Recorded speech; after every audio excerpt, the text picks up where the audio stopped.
ready for another lesson?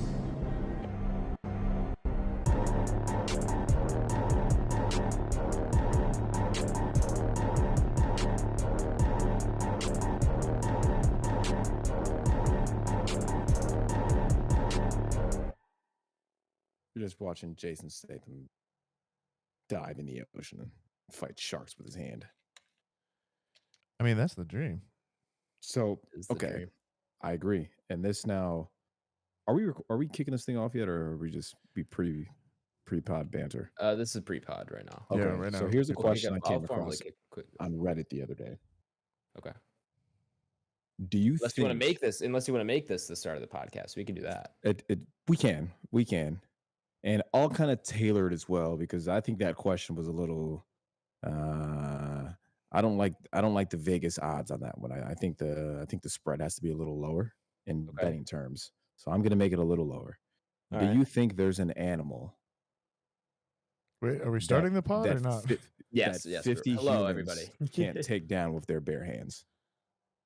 50 humans. Yeah. Do they have So say- weapons? Or you said No, bare hands. Okay. Bare hands. Do you think there's an animal that we wouldn't be able to take down? Well, what's your so your obvious answers would be anything aquatic. I think we're still fucked. Like I agree. Even Yeah. if we were at 200, I think we'd be fucked. Yeah, maybe Just off the water penalty. like I guess we big would have. big things. Like I'm talking like a whale or like I agree. a giant I agree. squid or something like that. Yeah. Maybe a crocodile would be like the biggest thing I would say, or like a shark. Well, no, sharks are too fast. So a crocodile, I would say No. maybe like 50. You could just overwhelm. 50 is a lot of guys. I mean, yeah, but I feel like that water movement penalty is gonna kill us. But I'm willing to say that there is anything is a water, lot of you're people. pretty fucked. Now Yeah, is it but, like how are much we damage are we can you really splitting do in it? the water though? Are we splitting it as like 25 guys, 25 girls? No, Is it can be whatever. Oh, Just- yeah, we'll that's just a say good point. 25 humans. 25 humans. All right, Okay. so I guess that would be a random association or Yeah. split. Okay, Yeah. so you're saying 50 people are, I guess, but it also depends on how big the space is. It like The bare Or- hands, like, dude, That's what I'm saying. Bare hands. How much bears, damage a can you gorilla, do like to an alligator or a crocodile in the water? Bare hands. Even if you got 50 of us, I mean, like. well, I don't know, crocodile I'm man. more confident on because they can't open their jaws.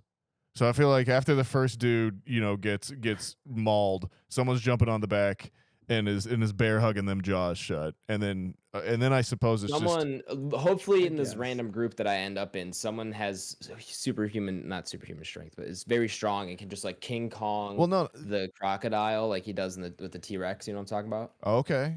You're saying going? Yeah, going that's my open. hope. That's my hope. I don't think that's a good bet. Oh, Jaws- Yeah, it's not. It's not at all. It's not Crocodiles like can a like victory line. snap shut with like they can like break a truck in half or whatever. They got crazy bite force. Yeah. It's they can't open them very much. You gotta yeah. so and you can drown a crocodile. You can. So like But I that's mean, but yeah, it's a tough one. tough, dude. And then we're also you're gonna have to factor in for just the human fear gene of like watching Yeah. the first guy get completely snapped in half and Right. like, oh man, you know what I mean? It's one of those it's Okay, one but of those, after like, the first sporting events dudes- things where, like, you're not there till you get hit, right? Yeah. After the first dude's mauled, can I like rip his femur out and use it as as a weapon? Yeah, like can I pick up like you say bare hands, but like can I pick up a rock? There's no weapons, No? fellas. All right, so we're just like trying to Yeah. gouge its eyes or drown Yes. it. Like Or yeah, drown it, Yeah. yeah. And you can drown a shark. Can you? You could. Well, Yeah, yeah, technically 'cause- the shark has to keep swimming to breathe. Yeah, a So shark like has to be technically, moving. if Yeah, you I got the remember shark hearing just to not swim, you could drown it. So just grab its tail, Just- but like Yeah. who's grabbing the shark's tail? Right. But there's 50 And of you're us, so I mean, slow. You're so slow True. though. But yeah, you're agree. I think you're. I Yeah, think you're. 'Cause I fucked think with if- the shark. I think we you have to got a better say- chance with the crocodile. I think we have to say we're fighting in their territory. So like a crocodile, you have like you're closer to land. You're probably now Yeah. not out at sea. Whereas like a shark, Yeah. you're No well. I way. guess most shark attacks happen in like short water though, don't they? It's Yeah, like shallow 5 water, feet. like It's like shoreline. 5 feet of water or something like that. Yeah. But I don't know if that's great whites. If we're talking like a great white, that might be more deeper out at sea. Yeah. Like probably. statistically, like a bull shark, it might be like in that 3 feet of water. We really need Tyler here for the shark facts, unfortunately. Yeah, for real. Yeah, I the don't one have time we any need him. shark facts. Where the for hell you, is but he? I do think I'm with you on not being able to take the shark. I think the crocodile is possible. Where do you all lie on like terrestrial animals? Yeah, So, like a lion, I think we could get. It's Oh man, do you think so? 50, I'm more bro. afraid of 50 men on the line. No, but here's the thing, because 50 on the crocodile. but humans are built for endurance. So here's the thing. So if there's 50 of us, like we're better built for endurance. Like I think we can tire a lion out. Like that's how they used to hunt, like those mammoths or Yeah. whatever. They just chase them down for like 20 miles and then they get tired, Sure. and then you can like That's how choke them wolf packs out. hunt. Yeah, right. Like Yeah. so, I think for like land-based animals, we're better and we have endurance, because the lion can't keep up like a full tilt for 30 minutes or something like that, Right. So we could I think we'd be okay on that sort of thing. Yeah. It's we still we run away from the lion pretending to be hunted, but then we turn around and we hunt him. you gotta exhaust it, and then like once it's super tired, switcheroo. with 50 of us Yeah, could we just beat it to we death. just ignore him, pretend we don't see him, and then we just do the old switcheroo on him. I like that. And like, are we barefoot and like or are we Yeah, are we wearing all shoes? naked, or do I have my running Yeah, shoes there's on? clothing. There's clothing. Oh, all right, cool. I got my Ultra Boost, so I can run for a while. True. Like, okay. Maybe, yeah. I don't know. But There's like not a lot of animals I'm confident I can take down. to be now, honest. like a Like, gorilla. humans got to where we are because of our intelligence. We didn't evolve for strength. I'm telling you, fellas, I think it sounds good until you literally see the first 3 people get completely I don't know. manhandled. And then like yeah. I don't know the percentages, but I mean I think 15-20% of the group is going to see that and just be scared shitless and probably But what be if useful what in if we any got other tactics. What if we got a rabble rouser in there, a guy that's uniting the group, There's someone in there leading the charge, a King Theoden True. moment, something to bring the group around. I don't know. Like I think if we're going with like it's their environment, right? I think humans got most savanna animals, but like a gorilla in like where you're like close in the jungle or something like that, or a bear. Yeah, you're still. I don't think a cage match. I think that changes things. If we're in like their environment, I think any bear. I don't know. I don't know if I beat a gorilla in the forest. Definitely like not. a shark. If the shark's in a cage with no water, I mean, come on. You're feeling confident? Yeah, I'm feeling pretty confident. Not 100%, because I'm sure that thing could still probably lunge at me and get me pretty good. But any bear, pretty good. Any bear, we're screwed. Yeah, any bear. I'm taking Black I'm taking 50 humans on a black bear. Black bears on a You 50 think? humans, yes. Yeah. Most other Grizzlies is no. I just Grizzly- what could polar a bear human do? absolutely not. What could a human do to a bear that's gonna harm it? Like I could hit with it, your bare I could hands. try to punch it. Yeah. Yeah. Yeah. I agree. And don't mind they're you don't built think for it. you don't think that's gonna pull as well with like the lion or the tiger or whatever big cat we're fighting? Like realistically, how much damage are you gonna do to that thing bare hands? I still think we could tire one of them out. That's what I'm saying. I don't think you could do that to a bear. Okay. Tigers? You don't think we can tire the bear out? No, I think bears are different. Yeah. Yeah, bears are kind of built different. like a tiger though. I think a tiger's different too, because a tiger's more in a jungle than a lion is. True. Yeah. So I true. think tigers got the advantage there because they got more stealth too, and they're like they're messing you up. I feel like with like the lion, like you have the advantage of more distance. Yeah. Yeah. You think we got 50 humans on an elephant? No, absolutely. Yeah. That's probably the not. mammoth thing. I think it's- again, you could. It's just our bare hands, like humans are not built what for are this you kind of gonna- yeah. thing. Humans. Well, humans that's the other evolved thing. to use tools, and then they didn't need the other thing. They transferred their strength to tools to help them. Well, okay, But but let's on think their about this too. Like, can we use the environment? Like, can I scare this That's the thing. this elephant off a cliff? Yeah, I guess. Yeah, I guess. Yeah. Yeah. 50 humans all surrounded an elephant. We're making That's ourselves true. big. We can maybe get them to go off a Maybe cliff. stand on top of each other. There you go. So Get if we're 3 of larger. us. Yeah. I think what a lot of this comes down to is at some point, like we just got to figure it out, like what we're doing to get to get it done against whatever animal, but like someone's dying, someone's got to make an initial contact. Yeah. We're losing. And then, we're and then losing part of the group. as the animal is busy with that sacrificial lamb, then we go in for the kill. Like that's the only option, because if we go in one at a time, like we stand no chance. Our strength is in numbers. I think this is a good test to figure out how quickly our group just decides we're killing people too. Adam's like, Adam's like, yeah, well, someone's dying. Sorry, Blake's like, I don't know. Right. Yeah. I don't think there's a way. I don't think there's a way all 50 survive against these bigger animals. No. So you have to do that, and then you might even have to go through. Forgot what it is, but it's one of those experiments where then you start kind of like weighing like people's morality and stuff as humans. Where it's like, okay, well, like this person has like a 2-year-old daughter, so maybe they shouldn't be the sacrificial lamb. This guy, fuck this guy. No one even likes him. You know what I mean? You just like push him towards the animal. So yeah. Well, maybe go the other direction too. Like, what about dinosaurs? What about dinosaurs? Which dinosaur? Right? Yeah, like because now that you guys got me thinking, I do think 50 we could do it. Where the original thread on Reddit was 100, and then I was like, I think we're taking pretty much everything that's not aquatic. Right. 100, yeah, that's a lot of people. That's so a lot. Let's take it down to 50. 50 is more realistic, where it's like, I still think 50 is still a lot of at people. 100 it becomes a war of attrition. It's just like that thing can't like, go we're through. We're gonna take casualties. That but many we're people. Getting down to it, we'll get it done by the last person. Right. Yeah. Okay, but it's like we really have to strategize here. But also, like, how about how many people do you think you need to take down a certain animal? Or I guess what animals are you comfortable like 1v1ing? Right. Okay. Yeah. So like a duck. Where do you think that stops at? Not many. Right. Because obviously Not there's many. like, to your point, like a duck. Yeah. What's the line? Ducks, Rodents, sure. small Ducks, rodents, sure. right? But like, where do you think that stops at? Do you think you're 1v1 in a coyote? Yeah, I could take a coyote. Yeah, coyotes are smaller, but like there are some dogs I don't think I can fucking take out. Like, like German shepherds and pit bulls. They're trained you're to confident kill. with the 1v1 versus coyote?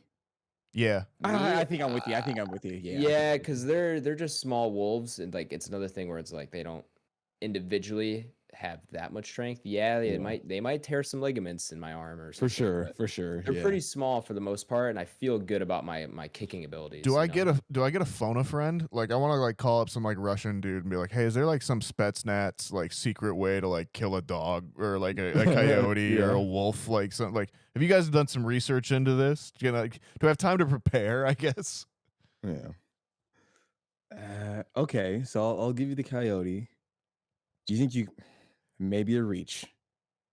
This may be a reach, fellas. Let me know. Do you think you could 1v1 a horse, or is that a reach? Is that a little bit above the cap of the animals we're able to take out? Right. That's above the cap. They have so much power in those legs. Like one kick, four legs. Like it's a possibility, but it's a 9 out of 10 times that you're not coming away on that one. Like I really don't know if I could. I don't think anyone.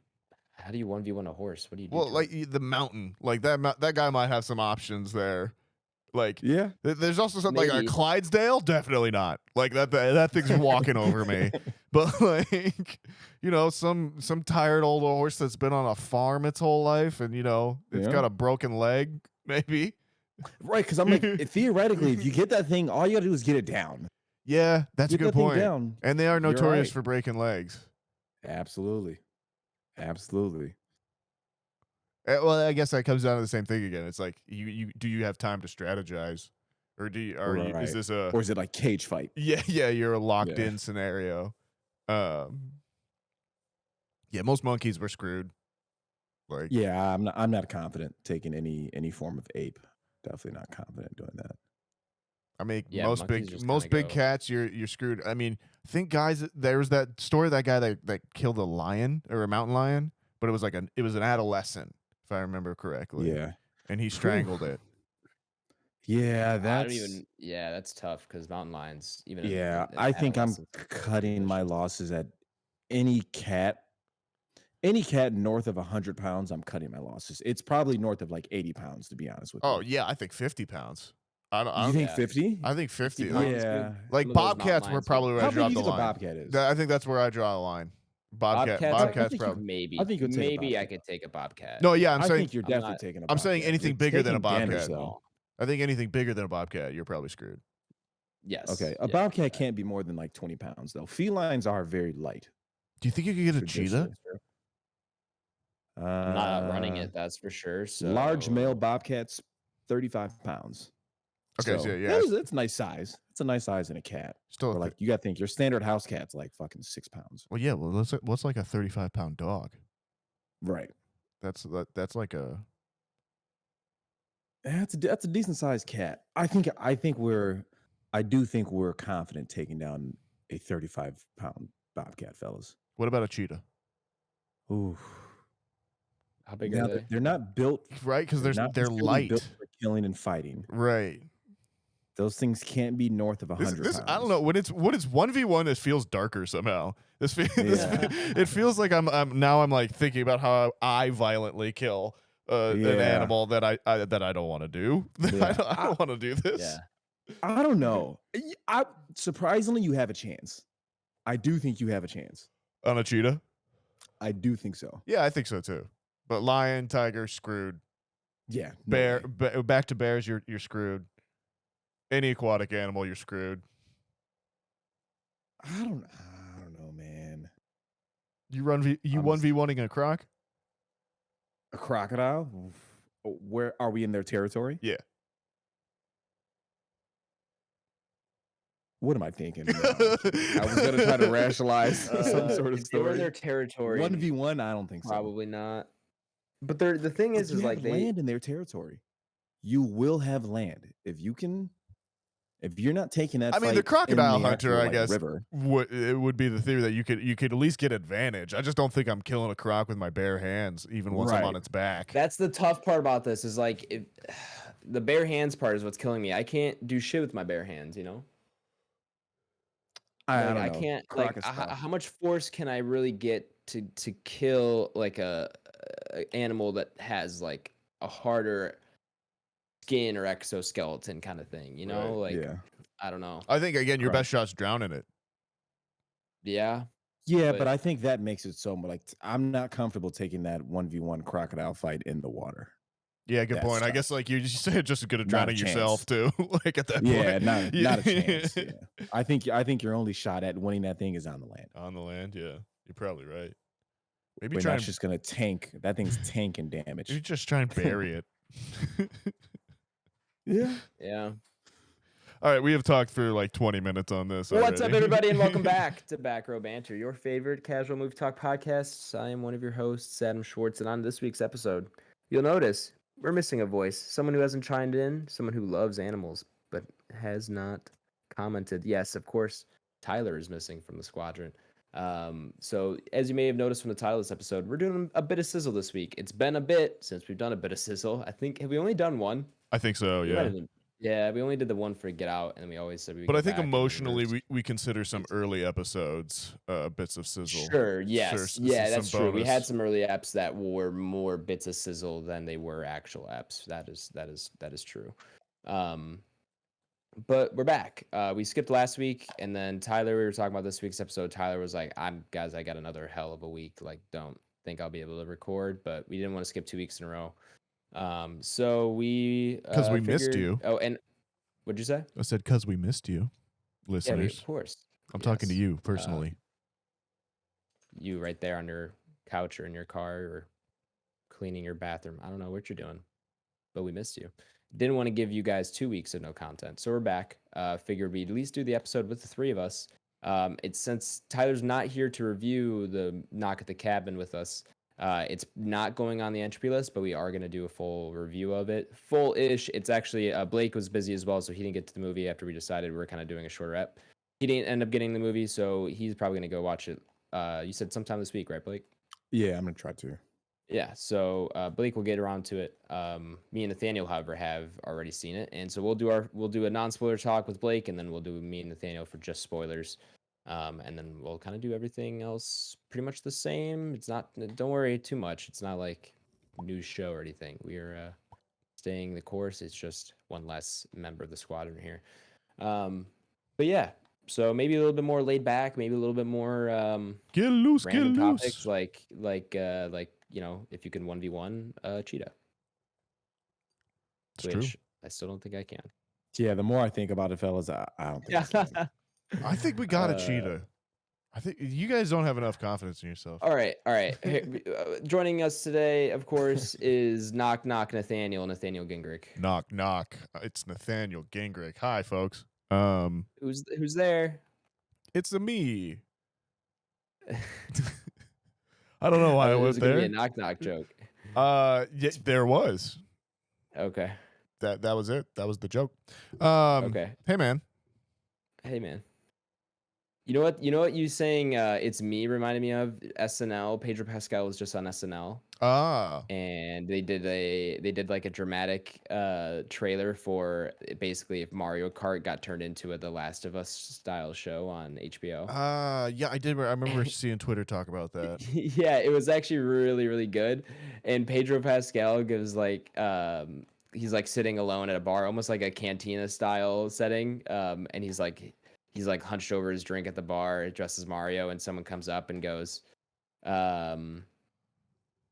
are you or whatever? And he goes, it's me, a Mario. And he just like the way he delivers the line is so perfect. The rest of the bit's really good. Look it up on YouTube if you haven't. But that's what you reminded me of immediately when you said that, because it's the line delivery he gives is actually incredible. And that movie trailer looks better almost than the animated one. It looks really good. But well, I'll take any association with Pedro Pascal at the moment. So he seems he's a good hot commodity. So yeah, welcome to the team, Pedro. Welcome to the squadron. Yeah, how you doing, Nathaniel? Knock Nathaniel. Yeah, I'm good. I'm chilling. Blake, have you seen the movie Knock Knock? I have. Wait, that's the Keanu Reeves movie. It is. Yes, it is. I have. Yes, I have. Yeah, I think that's an Eli Roth. It is. It is an Eli Roth film, and who else is in it? Is Ana de Armas in that? Ana de Armas is in it, as well as Lorenza Izzo, I believe, who is Eli Roth's wife. Yep. Yeah, that's I liked that one. It's weird. That's a weird ass movie. Yeah, it's very strange, but yeah, I overall enjoyed that. A bit of a departure from some of Eli Roth's other work, you could say. Yeah, a tad bit. I remember I caught that one on that maybe probably caught like on a Netflix or Hulu, like junior year of college, just like on a very random Wednesday night, 2 a.m. And I was like, oh, Keanu Reeves, I'll turn it on. Eli Roth. And then I was like, whoa. But it was cool. It was cool. Haven't rewatched it. Have you heard of that one, Adam? I have, but I have not seen it. What year is that? Oh, man, maybe 2013? Yeah, okay. I would say so. Because you say that title, and I'm like, I kind of remember a trailer for this. Maybe it was 2015, because for some reason I remember Green Inferno being 2013. Can't remember. Why would I look it up? Oh.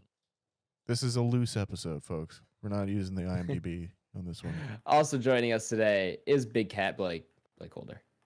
Hey, what up? How you doing, man? Good, bro. Good, man. How you feeling? Pretty good. Just getting the swing of the semester. It's week. What is this? Week 3, week 4? I don't know. This is week 4 for me. Yeah, that's probably week 4 for me too. Then, and I just don't want to think about it. I don't want to think about it. I'm done thinking about it. Okay.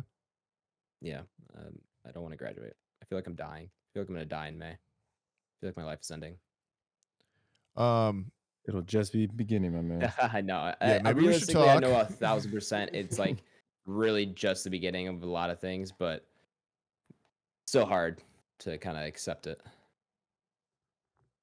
Yeah, man, I get that, but you know, you'll be all right. I've been looking. I've been looking for time to put in The Graduate, Nathaniel. I still haven't gotten that. Oh man, that in, but yeah, you gotta check that out. Yeah, but now that I'm there, I'm like, fuck. This either is gonna make my crisis worse or much better, or maybe it just doesn't do anything. But I still need to watch that movie, and I feel like I'd relate to it a lot at this current moment. So, gonna be watching that pretty soon. That was a fave. I think I saw that. I want to say I saw that in college. Yeah, as well too. Yeah, good time to see it. Yeah, I think I'm trying to remember what class that was though. Might have been political fictions, which would have been a weird one. Anyways, what would your nickname be this week, Adam? Since we're missing Tyler. Do I get a nickname for once? Yeah, I think you Oh do. shit. I don't know. Can I give it? I don't know if I'm qualified to give it to myself, and I also can't think of anything with an A from this movie. Oh, okay. Oh, gotcha. Apocalypse Adam. Never There you mind. go. Fucking shit. That was easy. It was right in front of you this whole time. Yeah, it was. It was just too obvious that I can't see it. Hidden in plain sight, as they say. So, listen. Tyler's not here. He's not. We've established. He's on a secret mission. He's on important back row banter business, which is keeping himself employed so we can pay for Buzzsprout. Okay, that's his job this week. But Tyler's not here, and I mentioned not too long ago that podcast group, YouTube group, Kinda Funny. Sure. That I listen to quite often. They have a rule in their office that whenever someone is not in the room, it's okay to talk shit about them. If they're usually on a podcast and they're missing, it's okay. It's their time because they're missing that episode. It's their fault for not being there, so you can talk shit about them. So I'm opening the floor to you guys. Do you have anything within boundaries and reason, of course? Do you have anything you need to get off your chest about Tyler?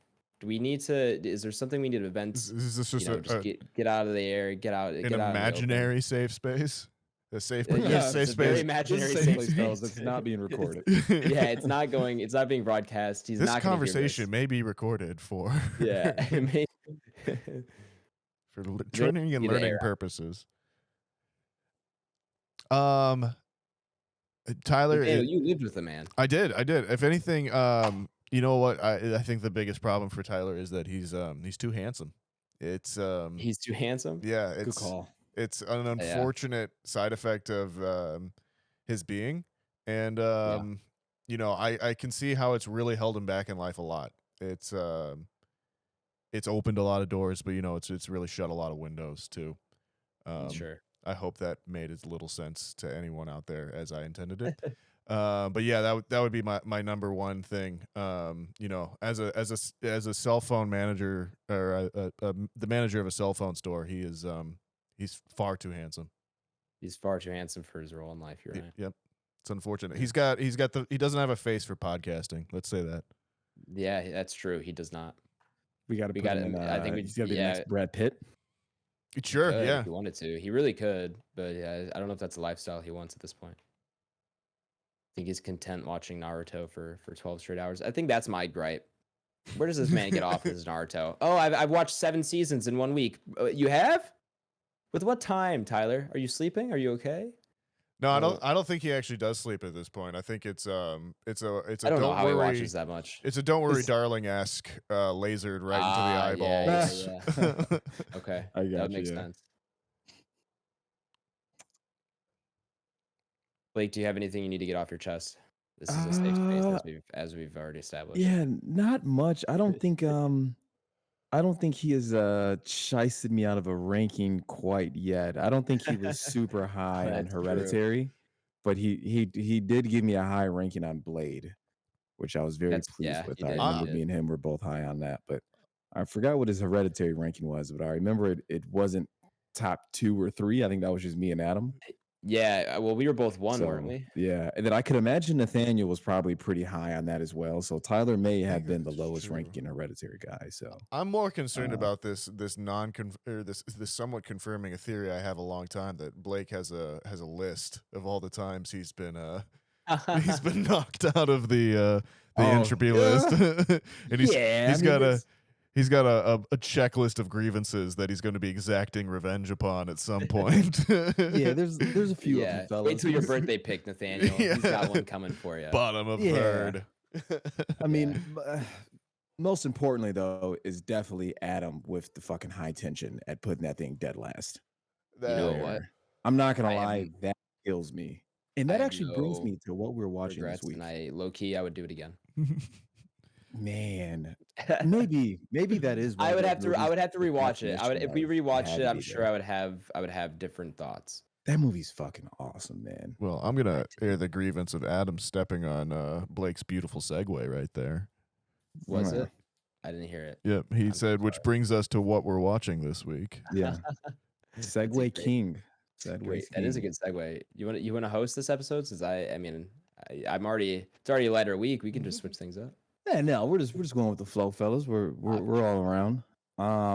But speaking of high tension, and Adam kind of shitting on that, a film I got to is one that does kind of have some high tension esque. It's a foreign horror film. Ooh.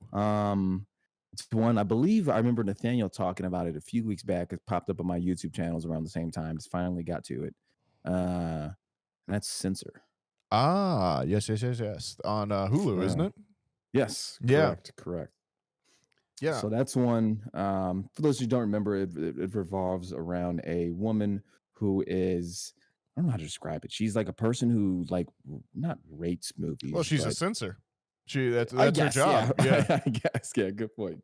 Yeah. Um, She works for the government department that would censor movies in the, I want to say, 80s in Britain. yeah, I want to say it's 80s, early 90s, and Yeah, it's good, man. Yeah. It's kind of high tension esque. You don't think so? Or maybe I wouldn't- I'm kind of out of bounds here. No, I wouldn't say that was the first connection I would have made off of that, but I Okay. see where you're coming from, particularly with like the psychological side of it for sure. Yeah, the hallucinations. Yes, and Yeah. I think they have pretty different visual styles in some way. High Tension's a little bit much more kind of matter of fact and over the top and gore, where I would say like Censor is a little bit more art house style in that sense, particularly with like the shifting aspect ratios that you get throughout that movie. But yeah, that I really enjoyed that one overall. I'm glad to talk more about it, please, from your perspective. Yeah, like I said, that's when I finally got to. It was, I think, Friday night. I was like, man, I want to watch like a good horror movie, one I haven't watched in a while. And I was deciding between Let the Right One In, which is something that's been on my list for a very, very long time. Stop, crickets. Or I came across Censor, and I was like, you know what? I got to go ahead and do this. It's new. There's a podcast I listen to called Horror Movie Podcast. Two guys based out of Ohio. They just had an episode drop on that like 2 days ago, or maybe 2 days prior to me watching that, and I was like, that was the final straw. Nathaniel talked about it. They posted it. It's been on YouTube. I was like, I gotta watch it. So yeah, man, I like it. I like it a lot. As someone who's like, I mean, what was interesting for me in that movie was like there was a point in college where I was studying the video nasties and that kind of thing in Britain, and went to a conference about that. But so as someone that wasn't as familiar with that kind of culture or subculture or anything like that, what was your kind of feelings, for her job and kind of how that like time setting was presented and everything like that time period? Yeah, man, it was interesting. So at first, as I'm kind of watching it, I'm like, all right, this is gonna revolve around some sort of like snuff film or something of that nature, Yeah. right? That's kind of where I'm taking it. And then it, like we said, it kind of had some of those psychological aspects of it that reminded me of the high tension that kind of grounded the film a little bit. But yeah, I mean, that was a new concept to me. I wasn't really aware that stuff was kind of actually going on, but also not that surprising when you just kind of think of humanity. Right. Well, and it's So yeah, like it's one of those Go things that like for guys like you and me would be like, well, that's kind of a cool job. You get to just watch movies and decide if they're too crazy or not. Like, for sure, man. But yeah, it's very funny to see it from this very buttoned down like perspective, and like the whole thing of going to like the porn video stores and would have bootleg copies behind the desk of like that was of cool. horror movies and that sort of thing. And then that's a movie that I think is a movie about movies and is and plays with that concept a lot, and is a good example of how you could kind of bring that particular genre over to the horror side of things as well. Yeah, absolutely. So yeah, that was just kind of the segue I wanted to get on that, and yeah, I think I'm gonna try to get to Let the Right One In. Have you seen that by chance? Yes, Nathaniel? I've seen both versions of that, because Let the Right One In is the original. That's the Swedish version of it, I want to say. And then I think it's Sweden. And then Let Me In is the American remake with that Matt Reeves did. Okay, yeah, and that's from isn't like 08 or something like Yeah, that. I want to say the original's 20 maybe like 2010. 08 and the new one's like Yeah. 2011 or something like that. Or the Okay. American remake's like 2011 or something like that. Yeah. Yeah. Did you like it? Yeah. I definitely think the American remake probably translates better for American audiences and everything. And it is definitely not your traditional horror movie. Don't be reliant on like jump scares or anything like that for sure. But it is it's a really interesting concept and movie for sure. Yeah. So maybe I'll get to that. Then outside of that, I've just been watching Snowfall, which is a show I started maybe a few months back, slowly but surely, but still kind of pushing through that. I believe the final season of that actually comes out, I want to say next month. So if I pick up my watching pace, maybe I'll finish by the time it finishes in real time, which will probably be late summer. And that's it. I don't think I watched anything else. Did watch the first Transformers. Okay. Kind of bored popcorn, turn my brain off movie. That movie looks good, man, to be like 15 years old. I'm not gonna lie to you. For sure. The CG. Yeah, that's Yeah. good. So yeah, that's really all I had for you, fellas. Nice.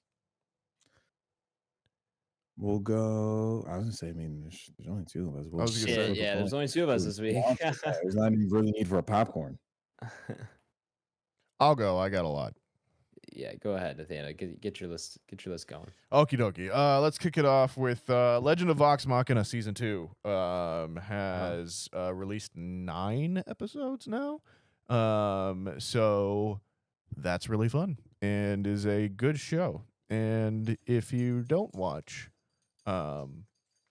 Critical Role, you could still watch that show and enjoy it as just a fun fantasy show that doesn't take itself that seriously and is pretty good. Staying in that line, we got to a couple different animes this week in terms of shows. I got to Bungo Stray Dogs, which is a anime set. God, I can't remember what year it came out in. Hold on, give me a second. I'm getting a chime in from Waz over here. 2015, he says. We'll check that. Bring it down. 2016, actually. But yeah, it's interesting. We're only, I think, 1 episode in, or maybe 2. And basically it's a anime where the gentlemen have like 1 spirit power, more or less, and then the main character joins a detective agency, which you can imagine hijinks ensue, and it's definitely supernatural based and interesting so far. I'm only 2 episodes in. I'm going to keep going faster because, like I said, I have a lot of stuff. We also got to a Gundam show, which I have never seen any Gundam show before, but this is now my first introduction to that, and it's called Iron-Blooded Orphans. It is on Netflix. Pretty much your typical kind of mech anime. A child who is really good at piloting a robot is defeating bad guys, but with like an element of society is run by a bunch of different military factions, and a bunch of kids that are probably 16 to 17 just took over one and are now trying to like revolutionize that particular faction, which is kind of interesting. So probably keep up with that too. Boy, here we go. Okay, so I did a lot of horror movies this week. I rewatched Possessor because Brandon Cronenberg's new movie was coming out. Which Possessor I've talked about on the podcast a couple different times. It is about a hit woman who is able to take control of other people's bodies and then perform hits and then leave the body just as if it was someone else. So it's a pretty interesting idea on or take on possession, and also like identity as well too, Yeah, and everything that goes with that. So, and definitely of the body horror genre, just like his dad, Dave Cronenberg.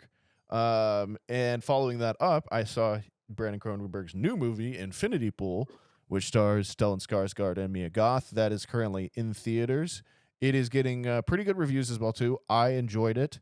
It's kind of about a island where rich people go to travel and do their rich people thing, a resort. And they discover that if they pay the townspeople a certain amount of money, they can basically do whatever they want and kind of the consequences of that. And yeah, it's very interesting. There's a couple more twists beyond that, obviously, and kind of what all that entails and how they can kind of get away with things. But as a kind of descent into madness, and insanity sort of meditation, it was really good and very stylized. So it was a fun one. I've watched a new show that's releasing on Apple TV that's called Shrinking. Have you guys seen anything about this? No.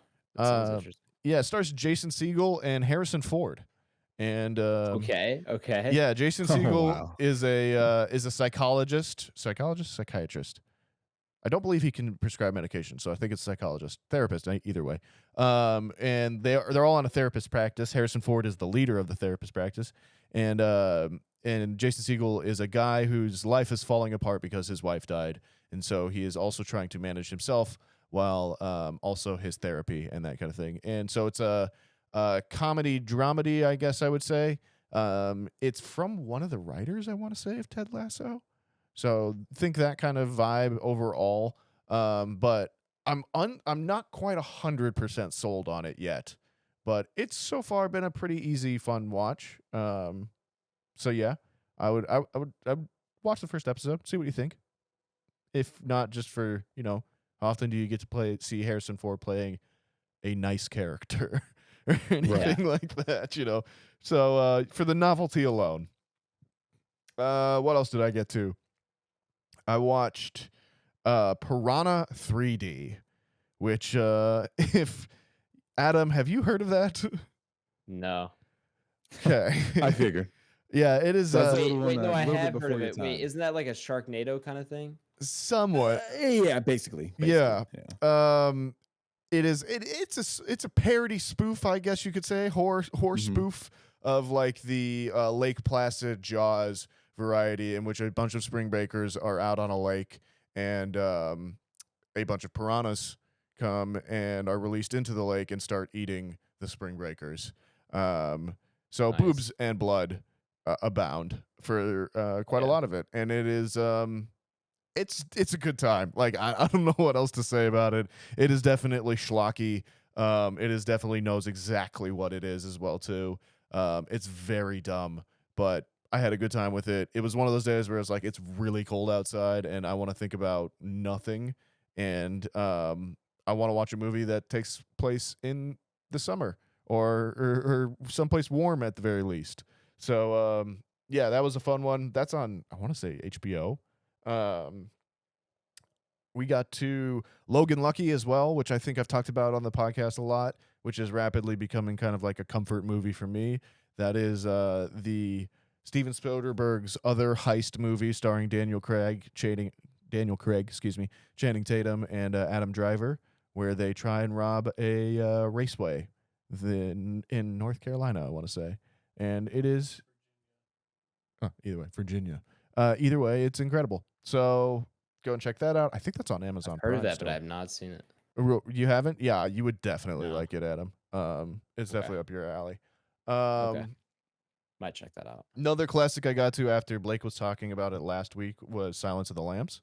Nice. Got to that, and then I'll round it off with I rewatched X, and then I watched Pearl as well too. Ooh, we finally got the Pearl. I got to Pearl. Yep. Thoughts, man.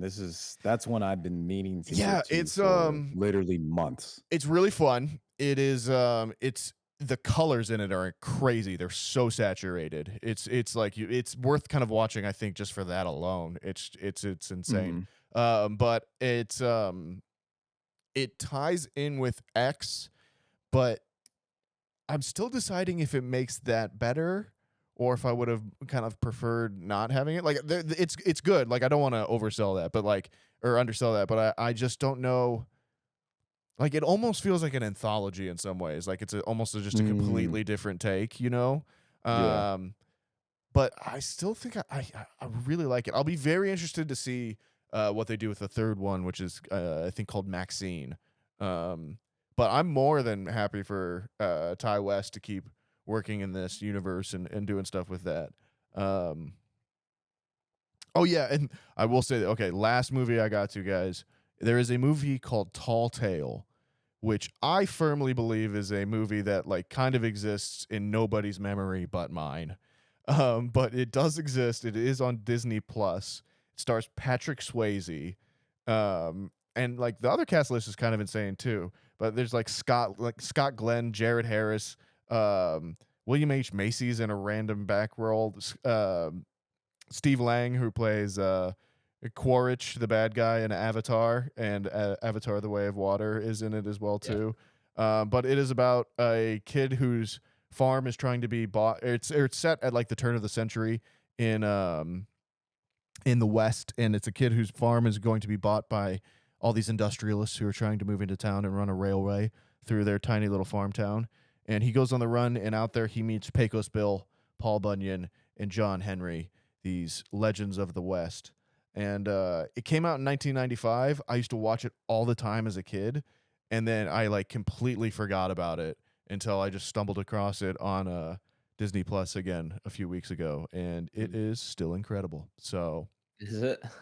it is. It is better I'm glad than it holds up, has. 'cause usually those things that they just don't age the same. But Absolutely. I'm glad it held up You know pretty- what I said? You know what? And I feel like this is a weird thing as well too. It is like, it may not be of the quality of like today's standards, you know, in like a maybe like a dialogue sense or something like that. But in terms of like shooting a movie in like scale, in like setup and in functionality on stuff, it still holds up against all of today's standards and that kind of thing. So yeah, check it out if you want a fun movie with the fam. I'd be interested to hear Papa Schwartz's opinion. I'll put it that way. Okay, Papa Schwartz may check that out. He loves getting Rex from what we're watching. So But add it that to the list. concludes my 2-week What We're Watching Odyssey. Adam, tell me about what you've been watching. You know, I have a list. It's not as long as you might expect, just because I've been pretty busy this past 2 weeks, and Halo is taking up the most of my nights since we're coming up on the next tournament here in a couple weeks. So, I got to more episodes of Andor. I'm back on. Ooh. We're still going. I promised Nathaniel. Every time I try my Apple TV, I'm like, Nathaniel wants me to click Disney Plus and watch Andor. I don't want you to hate watch And it.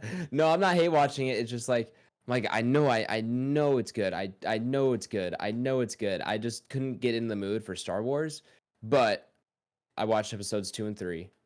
I'm on board. I get where it's going. I'm hooked now. Episode 1 was just very slow, but Sure. I'm hooked now. I'm in. I see the scope. I see the vision.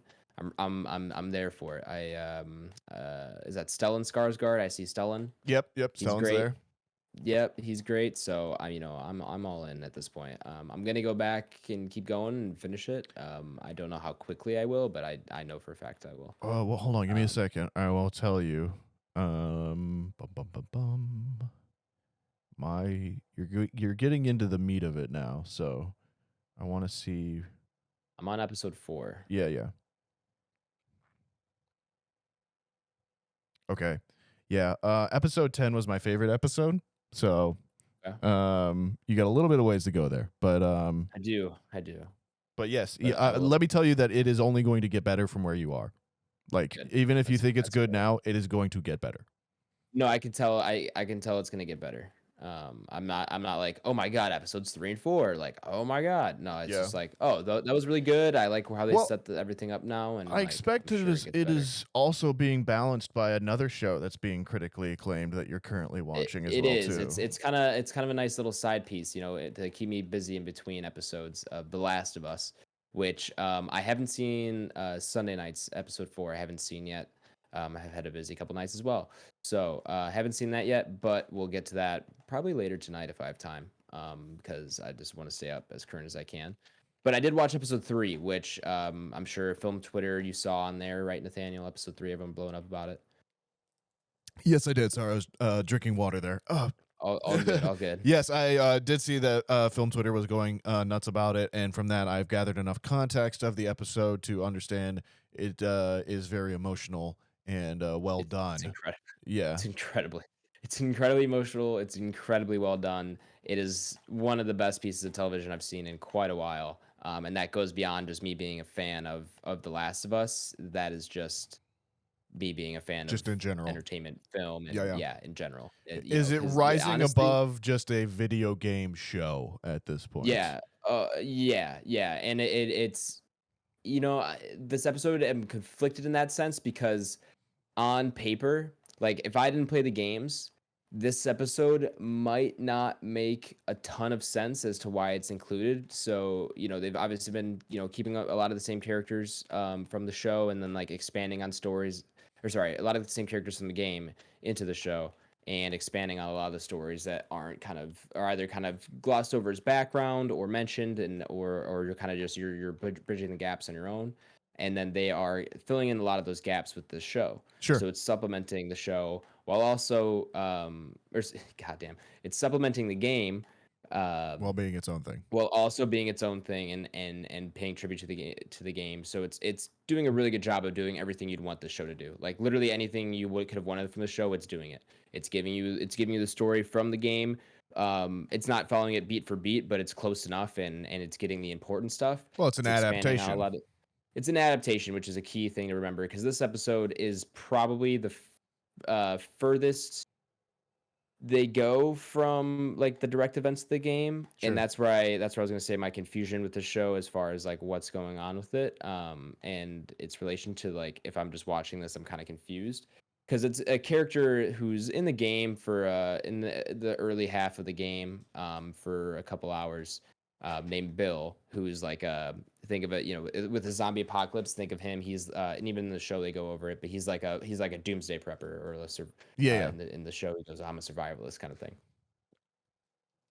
So he's got his whole town. He's kind of boarded up as like his own little defense, and so he can kind of move about his neighborhood and town as he pleases.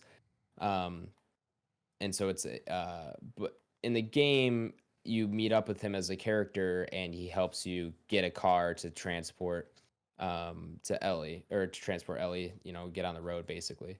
So he I helps think you I get a played car. up to that point in the game. That's about when I Yeah, stopped you playing. might have because that's it's only about 4 or 5 hours into the game that Yeah, you get there. I think maybe that's a little bit longer than I that. think that's about where I stopped playing after that, though. But yeah, Yeah. regardless, I do remember that bit and his kind of storyline there. And from what I understand, it's kind of there's a element to his character that's more or less hinted at in the game, but is very much fleshed out and becomes kind of the main story focus of yeah. episode 3.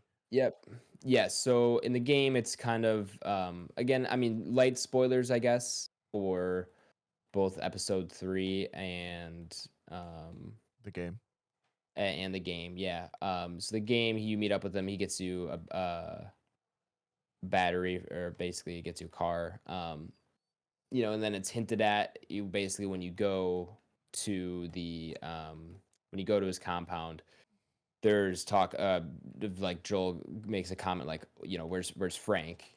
And so you assume like, oh, Frank was with Bill. And he's like, Frank, I forgot what exactly happens to him, but he's like, Frank was an idiot, got himself killed or like, did something stupid and is just not there anymore. So, and it's kind of just like, oh, whatever. And there's some backstory like on those like in games when you have, like little pieces of paper that you can pick up. There's like notes Sure. from Frank basically to Bill as you're going out the game. So the show basically took that and they give you the backstory of who Frank is. Gotcha. And so it's not quite the same, the relationship that Bill and Joel have in the show and like Bill's importance in the story is not the same as in the game, but they give you context for more of Bill. Now, if I'm not a player of the game and I'm watching the show, I kind of go, well, what was the point of even having him? And it's like, it's not like there's no point, but it's like he doesn't serve a purpose for Joel and Ellie's story as much as he does in the game. Sure. So it's I was just kind of like, oh, that's interesting. Like I'm so glad this episode exists. Like it's fantastic. But I think if I wasn't such a fan of the game and didn't play them, I don't know if I'd fully understand the importance of his character and like why that is kind of significant, or why they even include him if he's not going to kind of be part of the main story. It almost feels like a side episode, like an anthology episode in some sense. It just doesn't tie into the main story as much, but regardless of any of that, it's a fantastic episode. It nearly made me cry, and I know from online it made a lot of people very emotional. And a fucking what's his name? I can't believe I'm Nick not thinking Offerman. of it right now. Nick Offerman, thank you. And I want to look up the co-star for that episode. I want to watch or know his name too because he's in White Lotus, which is popular. I believe it's Murray something. Yeah, Murray Hamilton? Yeah. He's Australian. See cast.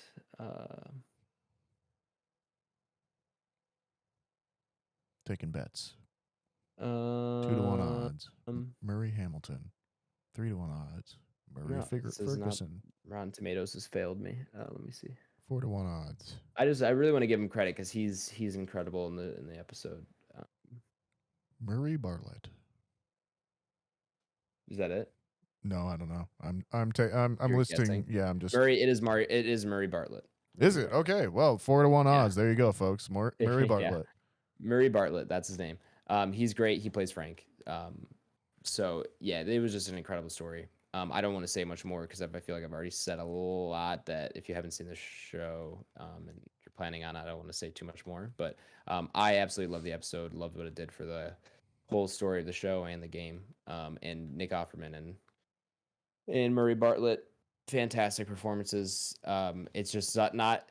I've never seen Nick Offerman in this kind of role. He's kind of ever since Ron Swanson has been kind of more of the macho man, or like I just put on 21 Jump Street for like an hour in the background last night, and I forgot he's in that as like one of the police officers. Sure. And it's like those kind of roles. That's what you're used to seeing him in. But like this is one of those kind of breakout ones where I'm like, okay, this is your scope as an actor. You can go all the way over here. I fucking love it. So he's stuck around since Parks and Rec. I just hope he gets more.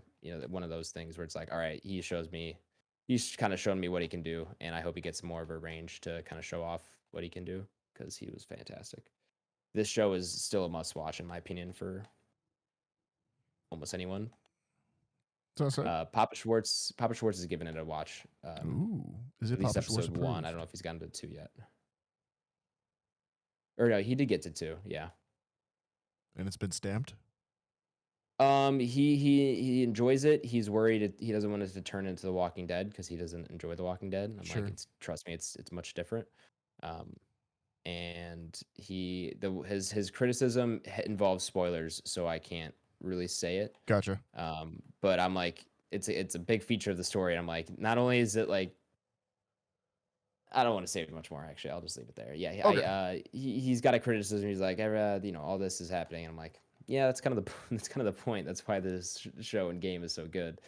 But yeah, he likes it. Nathaniel, I'm gonna smack you if you don't get on it soon. Come back to Chicago. I'll and get smack working you. on it. Yeah, Blake, you would enjoy it too. I know you're not a big TV show guy, but it's weekly, so you could catch up and do the 1 a week thing. But Yeah, I got a think few everyone should watch buddies those. who've been watching it, and I actually went to my parents' house yesterday. Kind of go back there and kick it to spend some time with the parents. And my dad's Yeah. been watching it. Yeah, He's pretty big on it too. So yeah, and Dope. obviously he hasn't played the video game. sure. He hasn't played the video game or anything, excuse me. But yeah, so he's big on it. I honestly haven't had one person tell me it's not good yet. Imagine if your dad Yeah. did play the video game though. Dad, that'd be some shit. It was just They, like you went home and he was like, Blake, I've bought a PS5 and I've played Yeah. both The Last of Us 1 and Part 2. Yeah. Fully completed as well. Yeah. yeah. Platinum So that I bitch. 100% of the game. Yeah, Yeah. platinum the game. Working on the second one. You Blake, you said you watched playthroughs of it, right? You haven't played the game. Yeah. Yeah. Nathaniel, you got to get on both the games and the show. Actually, I need you to do that for me. I'll work on it. Okay. You and Waz could play them together. I'm sure Waz has played them. Yeah. I believe so. He probably has them. I would imagine. Yeah. But yeah, And- that's pretty much all I watched. I will update you guys on episode 4 and I guess 5 for next week's episode. But yeah, I guess that means we can get into the main review segment. here on the podcast. Nathaniel, if the listener here is new or maybe they've just forgotten, can you give them a rundown of how the review segment works? What up, folks? If you're new, or maybe you've just forgotten, the way the review segment works here well, I almost said Apple Podcasts, on Back Row On Banter. Apple Podcasts? Yeah, I'm a shill for Apple now. They've infiltrated my brain.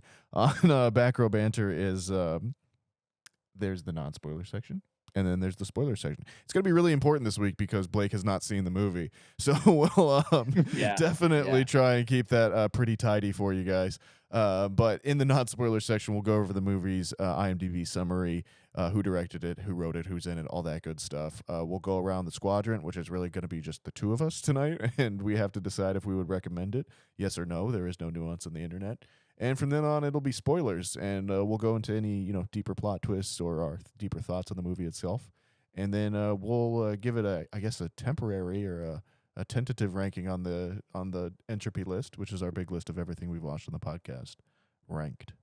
Adam, tell me about Knock at the Cabin. I would love to. This is a new movie, new stuff. Yay. It's an adaptation of a Novel. book. What's the novel? What is the novel called? It's called The Cabin at the End of the World. Yes. It's by a writer named Paul Tremblay. Cool. Rated R with a runtime of 1 hour and 40 minutes and an IMDb rating of 6.4 out of 10. Directed by M. Night Shyamalan. Shabadoo. Written by M. Night Shyamalan, Steve Desmond, and Michael Sherman. I don't think there's any more credits there. No, that's it. Just 3 of them. And then, of course, based on the book by Paul Tremblay. The cast includes Dave Bautista, Jonathan Groff, Rupert Grint, Nikki Amuka Bird, Ben Aldrich, Abby Quinn, Kristen Kai. Man, I don't know how to pronounce that. Cui? Quay? Not sure.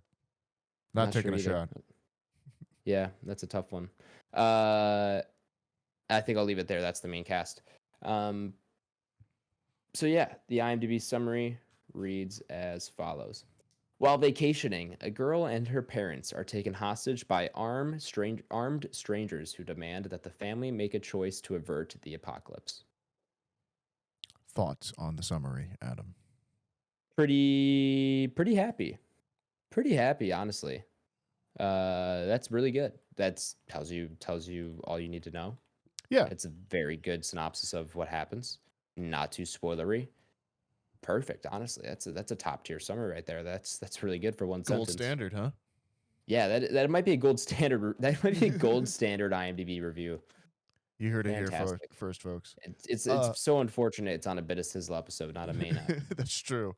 But- Well, before we get too much further, Blake, how much do you know about this movie in general? And have you seen a trailer yet? Do you want to go in as blind as possible? Only trailer I've seen on this is actually with the gentleman here we call a co-host when we went to see The Fableman.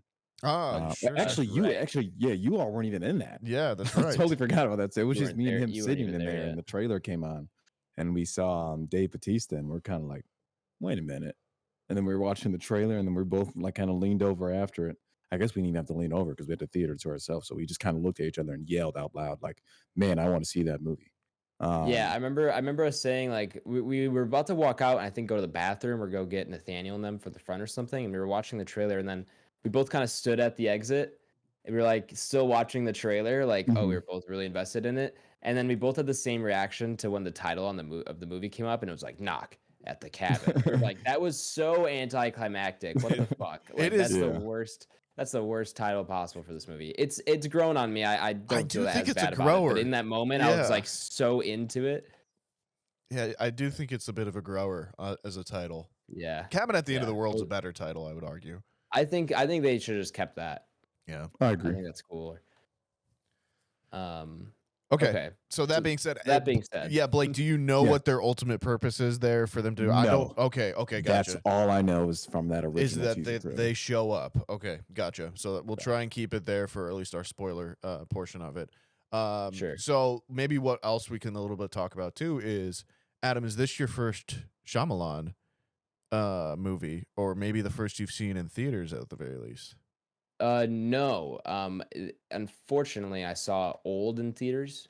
With Okay. an ex-girlfriend. Yeah, we were bored one summer day, and then we were like, let's go see a movie, and that was like really the only one worth seeing. Like, I don't remember what was out, but it was like that was the only one worth seeing. We were both like somewhat interested in it. I had seen trailers, and I was like, it looks fine. And then I hadn't really been hearing much as far as reviews go, so I was like, let's just go. It was not great. I did not enjoy Old. Fair enough. Okay.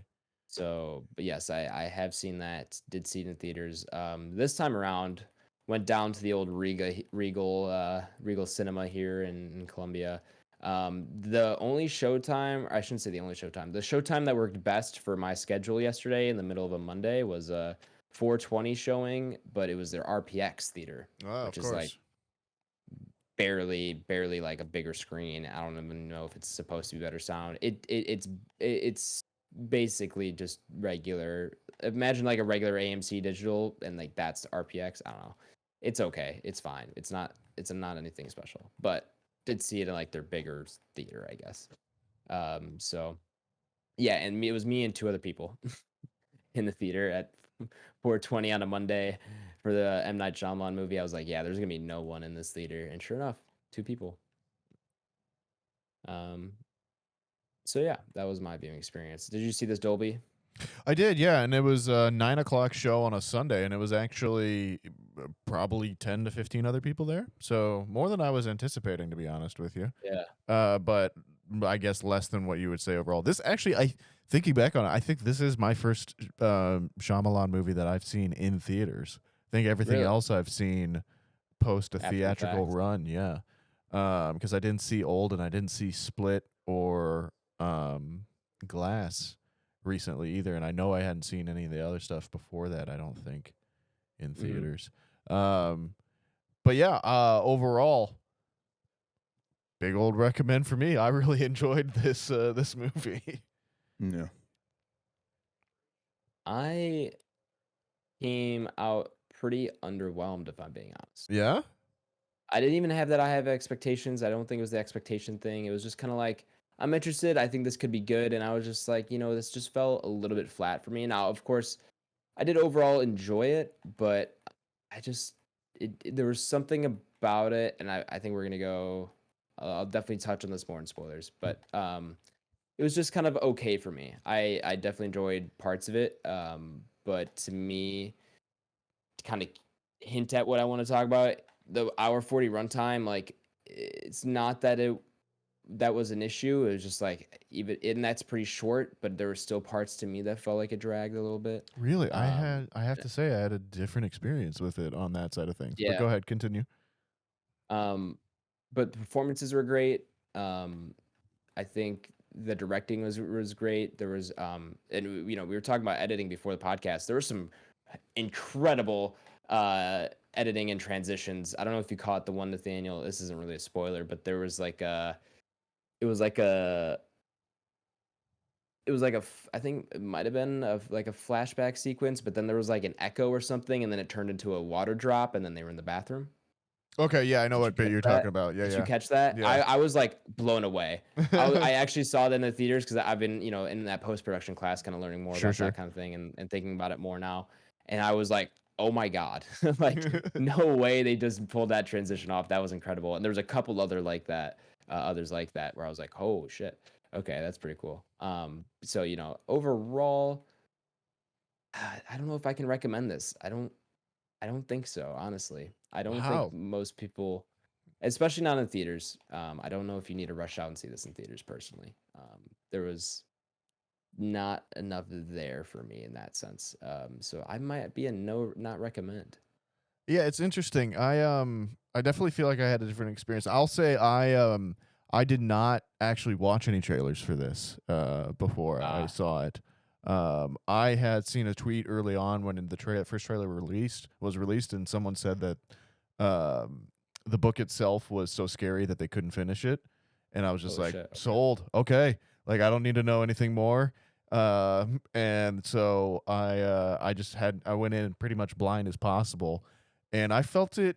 I felt like it was very arresting for me. Like I felt like Shyamalan shoots the hell out of it, and it picks up from the word go, and I felt pretty invested right away. And because of that, well, it was an interesting thing because this movie there was, I think, because it is an hour 40, which has been shorter overall than some of the other things we've been experiencing beforehand or recently.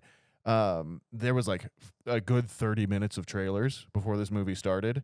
So like by the end of it, I was like, come on, man. But then like the movie just flew by for me. And I came out of it kind of like, oh crap. Well, it's only, 11 o'clock. This is good. I feel, renewed in some ways or something, sure.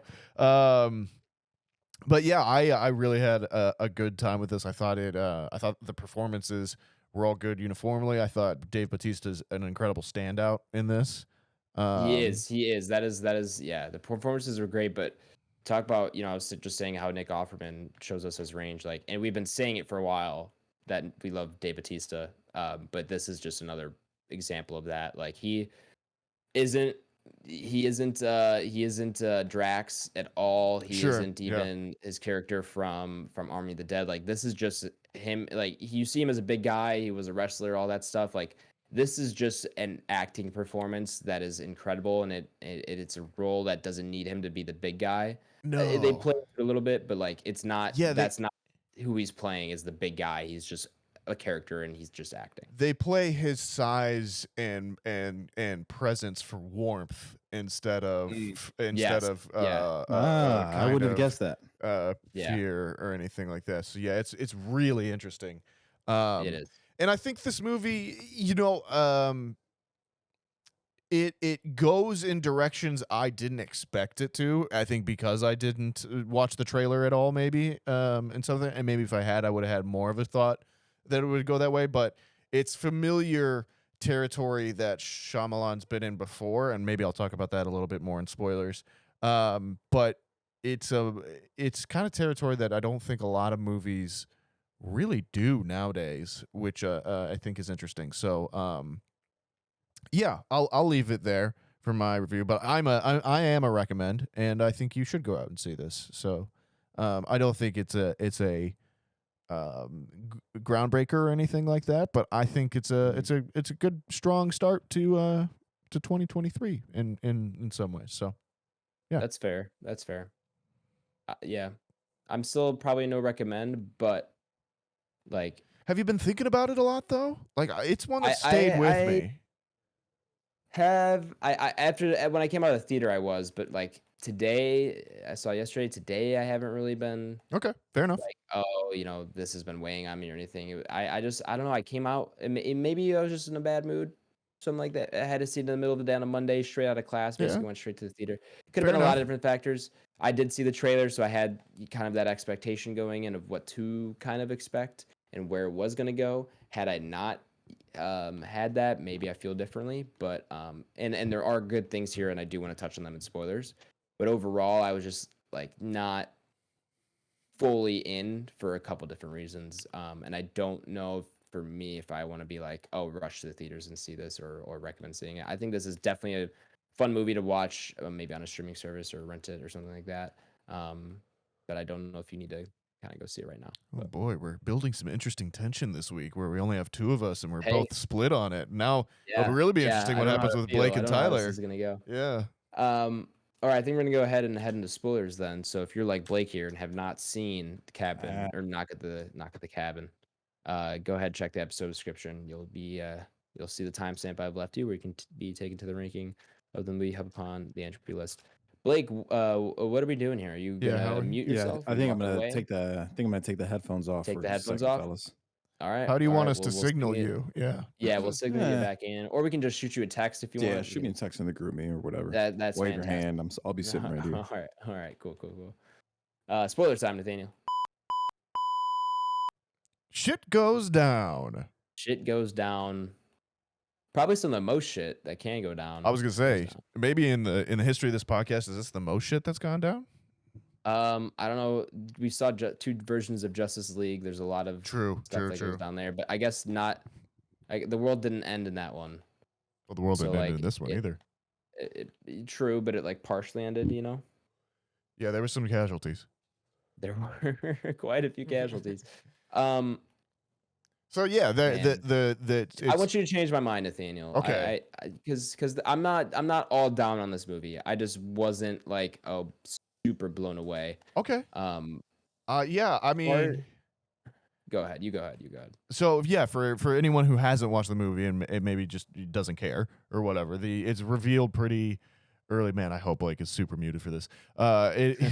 It's revealed pretty early on that the group is there because the apocalypse is coming and the family is going to have to make a choice, and the choice is that they have to kill one of the family members, and it has to be done by one of the family members to another family member. They cannot kill themselves, and they have to do so within a certain time period. And every time that they don't make the choice, one of the 4 members of the group that has infiltrated their cabin will kill themselves and will be killed by the group and will release a plague onto humanity, killing thousands, basically. And That was, yeah, and that's what's happening. yeah. The touch of where if they say no, then one of them dies, kind of thing. That I was not expecting. I did like that touch. I think that was a good touch to add. Yeah, I'm assuming that's in the book, but like just in the story in general. yes, The and fact if that like one of them will die if they don't do it, like that really ups the stakes, and you really start to kind of, you don't know who to root for, because then you do genuinely believe, okay, these people, they mean it, are fighting. They Yeah. mean it. They're fighting for their own. They have stake in the game. yeah, skin in the game. and I guess quite literally. I should add on to there that if they decide not to kill one of the family members, the world will end, but the family will continue. They will be Yeah. left to walk the land, and be alone for eternity, basically, just the 3 of them. So they are presented with that choice. They have a young girl. The girl is obviously hiding with her dads, and it is the 2 dads against the 4. What is revealed to be the 4 horsemen of the apocalypse, basically. Yeah. So, what were your thoughts there? I guess you said make me love the movie. I guess I can talk about what I liked about it, but I guess what uh, am I missing? yeah, you I think? guess I was drawn in. Like I said, Shyamalan, I think, is in rare form in terms of his control of the camera in this one, which is, I think, something you brought up, even yourself. Yeah, it is pretty good. He shot the hell that out of was this thing. He did. For one location that you basically spend the movie in, you see pretty much every inch of that cabin, or at least the one Yeah. room. Yeah, I think he doesn't. the editing and presence of the 4 members, and the contrasted with the family is really well done. I think even from the opening shots where you have the daughter out collecting grasshoppers and then Dave Bautista shows up, it's just an incredible moment. It's in and of itself. Yeah. One of the big criticisms, not undeserved, with Shyamalan is his dialogue, which I think is still clunky and weird, but it's, if you're this consistent with it at this point, like it almost becomes a feature, of certain directors. Yeah. I think in some ways. So, I can overlook that, and I think in general audiences have a misconception on good dialogue versus bad dialogue, and this kind of like idea of what makes good dialogue and what isn't good dialogue and everything, and its overall importance to the plot or to the movie in general. Because it really is film by film, and it really is director by director as well too, and your writer and your actors. So there's a lot that goes into it. absolutely. And like everything with film, I think that sometimes gets unfairly pigeonholed on certain people and everything like that. But anyways, what else did I like about this? I thought the premise was good, and for me as a critical viewer and watching it, early on, it's kind of like, okay, well, we're presented with this. You're kind of in the same position as the parents, and you're kind of like, okay, well, how are you going to get me to buy in on this whole scenario? Because it's in essence, as like a lot of film Twitter has been talking about, it's the trolley problem, but it's confined to your room. Do you kill one person, or do you to save a bunch or vice versa, you know. Um, and I think it you know it oh, what else do I want to say? I think the Four Horsemen or sorry, that was the track that I was on. It justifies itself at every sense of the turn. Of okay, how are you going to get me to buy in on this? Well, there's the plot and the mechanisms that are in effect by the setup continue to have you keep investing. I.e., they turn that pretty rapidly. Rupert Grint's character kills himself or is sacrificed and releases a plague onto the planet, and you are shown that by the evidence on a news broadcast that a earthquake has happened off a coast and it becomes a tsunami. And pretty quickly, you as a viewer are presented with the question of, okay, now you have evidence. Do you believe the four of them or do you not? And then the film, integrates your questions into it. You have the one character that's like, well, it's a pre-recorded broadcast. You have the other character that's maybe a little bit more believing. And so I think Shyamalan walks a very what's the word I'm looking for? He walks a very thin line, and I think he balances it well of this kind of style of movie that this is, this archetypal where you have a lot of symbolism and a lot of roles inherent in the drama, and kind of this dramatic side of it, of the father that is the non-believer, the father that is the believer, even the fact that they are a unisex couple and what that means in society. And when you're presented with this choice of creating of continuing humanity and what that might be, I think it does a great job of contextualizing that choice within the plot itself and how the plot kind of gets connected within that. And then I think the ballsiness of it to be like, here's the plot, here's the premise, and we're gonna see it through to the end. There is no twist, and then and the kind of matter of factness that's presented, contrasting with the warmth and the way that your view of the Four Horsemen can shift depending on what character you're identifying with or which parent you're identifying with throughout the movie is a really compelling and interesting choice from a storytelling perspective, that Dave Bautista can simultaneously be big, threatening, scary, and forcing you to do one of the most horrifying things in the world, but he can also be this soft, warm, guiding figure and play those moments against each other and with each other at the same time. And I think for a viewer like me and someone and someone there present, that keeps me present in the moment and keeps me interested in the film and thinking about it, like I said I have been for a while afterwards. So I've word vomited for a little bit now and kind of just laid out a few points. What do you think, Adam? Have I succeeded in changing your mind a little bit? You've pushed the needle. Okay. You've pushed the needle for sure. I don't know. I just had a good time. I felt like it kept me interested. It kept me checked in. It kept me asking questions, and it didn't. It followed through on what it said it was going to do, and I thought that was I thought that was good. No, I don't. I don't disagree. I want to hear some of your criticisms, some of your problems too, so I can kind of think, contextualize them a little bit. It's tough because so I mentioned the runtime and Sure. non-spoilers. A $140, great runtime for most movies, and I knew that going in. I remember looking at the runtime because I was trying to figure out, I had things to do yesterday, so I was trying to plan out my day, whatever, and I remember seeing the runtime and trying to figure out what show I was going to. So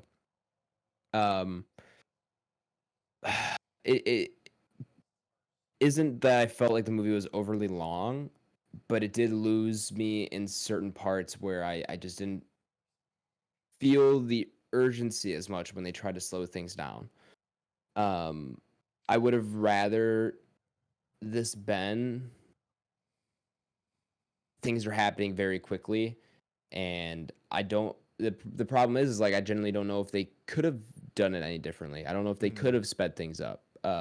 Because I see the problem of like, well, then if all these things happen very quickly, if they just barge in and they make them choose and then they show them one by one and they're all sacrificed within 30 minutes, like that's not entertaining. Like they have to slow it down to give you the character development of the four horsemen. Sure. They have to slow it down and give you the backstory of the family and build up that relationship so you do love them just like they love each other, and that makes the decision much more painful on the viewer. All these other things. So like I say they lost me, but I also don't know how they don't lose me. And it's not like they lost me completely. I do think that those time in between, the in between time does do a lot for the movie, but it was more, I was really like, there's a lot of tension in that first break-in scene Sure. and that first up to that first sacrifice. There's so much tension, and there's tension. Any scene that they want you to be like, oh, like I'm like, you could feel it. Like I'm Yeah. physically, I noticed myself in the theater. I'm like, I'm tensing up. And that's, a tip to M. Night Shyamalan. Like you definitely feel that, and that comes across. But at those moments in between, it just, to me, there wasn't enough there substance wise to be like, oh man, I'm like super invested in this relationship, and this family. Like I liked each character individually. It was more like I never, as far as like the three of them in the family, like I never fully got on board with the whole with the part where they want you to be in love with this family, like they love each other, like that kind Sure. of thing, and care for them.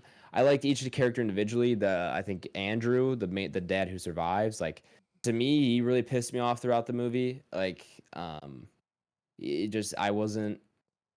Obviously, you have to have like the kind of the clash between them where they can't kind of agree on whether they believe him or not. But it was just like overtly, I would have loved if they were both kind of wishy-washy, and like when one doesn't believe him, the other one does, or something like that, or there was maybe a little bit more back and forth there. But to me, to be so overtly like denying it was just not all there for me. Like, so you got to believe to some degree that Well, I think this that's is partly what this gets into, and that's what I kind of referenced. Sorry to cut in there Oh, for you're a totally second. fine. No, you're totally fine. But before the break, I said it goes a place that I don't think I was necessarily expecting, which is basically a religious place. I didn't Sure. know that at the start of the movie, because like I said, I went blind in it pretty basically as blind as possible. And so if you're not familiar with a Christian faith or anything like that, it is still just this apocalypse movie, I think, in some ways, and you can even write it off in that sense. But like I twigged that they were the four horsemen as soon I as also did. as soon as they had the tools that were the farm Mm-hmm. style tools, and then as soon as they said plague or anything like that, I was just like, Yeah, oh, that's where I we're kind going of with pinned this. what that was. So, Yeah. and where I think the movie does it is really smart is that it doesn't expressly tie it into Christianity. I think it walks that line actually really well of how far it delves into the character's own belief system and their own Christianity and religion and in that kind of thing. Because I think it's the Jared or Jonathan Groff character, I forget, Daddy Eric. He's definitely the more believer character, and then you have Daddy Andrew, who's the definitely the questioner. Where I think the movie gets me to buy into it is the fact that it does see it through to the end, and you now have the Daddy Andrew character living in a world that has, for at least for him, more or less about as hard evidence of you're ever going to get that there's a higher power out there, and he hates it.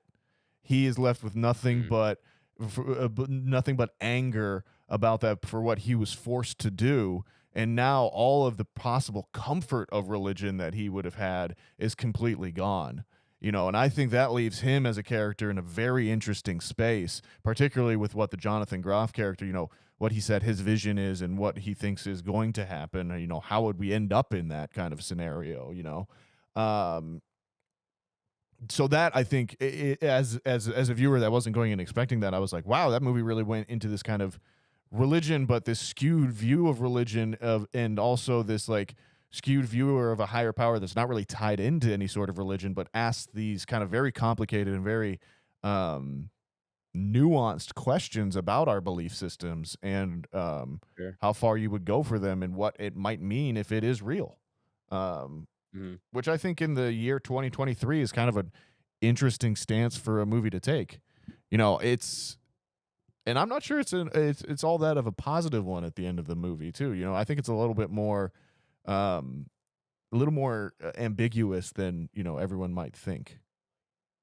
Yeah. They definitely don't really answer that necessarily. They kind of resolve the conflict, but don't resolve the issue of how like what it was like what exactly. Um s- so you know, I like all of what you just said. Um and I agree with you. There are some very kind of deep undertones to all of this as far as like, okay, what is it, you know, because I was reading as someone who's not super religious, I was reading more into this in the terms of like I saw a lot of the news broadcast stuff and thinking of like social media terms. And they bring it up, but they touch on it a lot in the movie. It's like, oh, you guys found each other on a message board, and you guys Sure. all believe this crazy ass thing, and you guys are in an echo chamber. Like these are very common. Like let me get you help, like that kind of thing. I was reading it much more into like, what do you believe in like a modern day of technology and media where anything you see online you assume to be true, but like how much do you know to be true? That's more what I was reading into with all of that, not so much of the religious aspect. But I think it's interesting that you bring that up, and I think it's interesting that we can have those two different readings, and I don't think either one is wrong Right. or misguiding, because I think probably he's probably leaning into both or either one. um, Well, I think but that's that ties in with exactly where you're coming from too. If just the overall theme of belief in it and the Yes. Yeah. questions Yeah. Sure. that Sure. Sure. how the Yeah. movie's going I to think there's ask. an underlying kind of thread there, and I think we're just kind of seeing it, drawing different bridges to like when we're thinking of belief, like what are we thinking of there? So which is also interesting in and of itself that we can have kind of those two different readings of the um, same themes, kind of agree, but like have the different perspectives on it initially. So um, yeah, I like all that. I don't know. It's tough because like I just was watching this and there was just something about it that was like not grabbing me in the way I wanted to. And I think I pieced together some of it, which was through all the backstory that they gave us. I don't, and maybe it was some of the writing. Those flashbacks to me were really underwhelming in what they wanted them to do as far as like building up their relationship and their family. Those flashbacks to me were just very flat and not just didn't do much for me to build up that relationship. So as far as my investment in those moments where we're not super tense and it's not time to make decisions and stuff, and I couldn't get on board. I think I would have liked to see a little bit more of. We never really see them meet in the start of the relationship, which to me is like always how you kind of that, at least to me, that's where you get a lot of the you get people to care a lot about a relationship and a romance movie or something is how they meet and how they go from there to become the couple or really, you know, build that relationship as they are. We never see them kind of have that. We I think with the earliest we see them is the when he meets their parents, Right. which is a great scene to have, um, but also pretty short lived. I don't think they wanted to cut into the runtime, but I was like ready to kind of have that scene be dragged out a little bit more and maybe played up a little bit more, and then all of a sudden it was like over really quickly. And kind of all the flashbacks were like that. The ones I did like the ones with is it when that's the other thing too. This is super side note tangent. We establish immediately her name is One. They both pronounce it One. And then the next scene, I knew this was gonna happen. It's then when, and I was like, "All right, can we please, can we please decide?" It was just that was a side note, but um, yeah, I don't know. I think the biggest thing that misses for me is the relationship between them. I would have liked to see more in those flashbacks, but I think they um, could have solved your issue with they had. I think it's a byproduct of starting the movie the way that it does, where you're immediately into the action, so sure. you don't have that chance to establish the family anymore. And I think if they had focused on more of the family's interactions with Wen growing up, then Maybe, that yeah, would have yeah. been more of it where you would have had more of a sense of the family as a unit and as Yep, like their kind of depth and caring for each other. that's Um, true. I think that might have solved the issues that you're having with it, which I can definitely see. I understand where you're coming from there. Yeah. And Well, I like that you say that because when I think about it now, it's like you had in the present, um, it felt like they were trying to they wanted you to care about Juan so much. yeah, Um, and but then they go to the flashbacks and they make the relationship more about Eric and the Andrew. two of them, yeah, Yeah, rather than the family as a whole. And so I yeah, agree with you. I think maybe if they had tried to play up the family as a whole more, um, that would have been maybe a little bit better, rather than just the two of them. Because then I'm kind of conflicted where like, oh, I'm supposed to care about this family because I like Juan a lot, and but I'm just supposed to assume that like they got to be this loving family just because yeah. they adopted her and all that stuff. The Where, go ahead.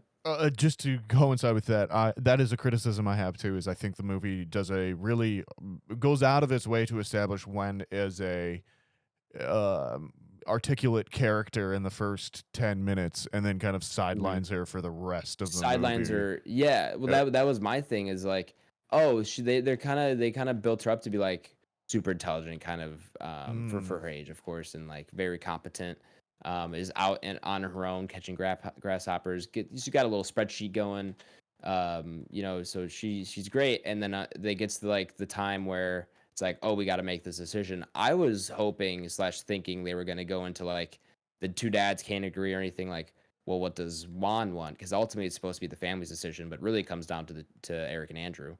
Um, and I think it would have been kind of interesting to see like, okay, well, maybe we kind of get Juan's input. I mean, obviously she's 11, but I think right. that would have been interesting. Maybe way to take or a place to take that potentially. Could have been another thing. That was just something I was expecting that I didn't really get at the end. You're right.